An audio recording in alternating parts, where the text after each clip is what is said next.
This is part 9 of Will the Dragon Ball continued after Super, so we're gonna get straight into it. Go watch the other parts if we really want to understand what's happening right now. So, Han would tell Xicor the locations of his sealed power. Han and Xicor would head over to Universe 6, Supreme Kai's world, where four gods of destructions would already be present, protecting the Kai that has the cube with its power sealed in it. So Champa, Iraq, Kitera, and Moscow. Han would hold off Champa. If you're wondering, Han can use God Ki like Xicor and is so proficient that he could take on gods. Now, Xicor would completely and utterly murder Iraq, Kitera, and Moscow. And after he would absorb their essence, sealing all of their powers inside himself. Then he would do the same to Champa. So, just to let you know that these opponents really aren't nothing to him. He's far stronger than them. He kills the Kai holding the cube with his power sealed in it. Xicor breaks the cube and absorbs all of his power, getting massively stronger. He looks at Han and says, on to the next location. He says it's Universe 11. Now keep in mind, the cubes aren't equal. Like some of them have more power than others. That basically the cubes aren't equal. Some of them have more of Zycor's powers than others. Now I'm going to keep going with the story. So they appear on the scene in an instant, where Vermont, Ivan, Raymond, and Sidra, and someone else, the Pride Troopers.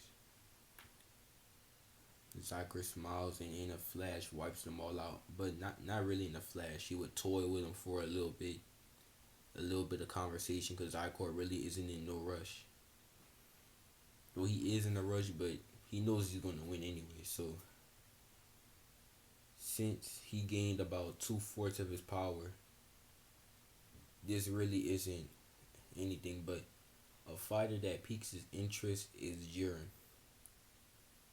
Jiren was actually stronger than the god of destruction, Vermont, which interests Xicor. So Xicor would just toy around with Jiren. Their fight was a good one, except not really for Xicor, since this really wasn't anything to him. So after he defeats all them, he takes the cube again and he gets his power. He absorbs power. Now he has about 3/4 of the cubes, which means he's massively stronger now. Then he will go on to the last cube, which was in Universe 12, guarded by Jin and Liquir. Xicor and Han appear on the scene again. Jin and Liquir would actually fuse to fight Xicor. Now this catches Zycor's attention. So far he has absorbed the essence of all gods of destructions. Basically, you could say he fused them into his body without changing how he physically looked. He just got stronger. So this fusion would interest him, and he would go head to head with it. Think of a Yujiro. This isn't really anything to Han. Han is no, I mean Xicor. Xicor is really adapting. Well, not even adapting, since he already has millions of years of fighting experience. So, as you can tell, he will wipe out the fusion too, and you absorb the essence of the fusion. Matter of fact, no, he forcibly splits the fusion in half.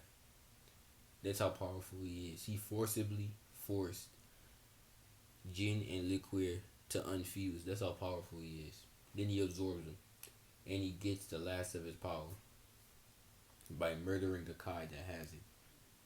Keep in mind, he's doing this to get strong enough to defeat the angels and Grand Priest, and then Zeno.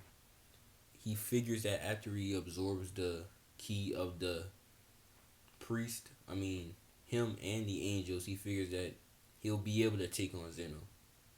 And he isn't even using his full power right now anyway. So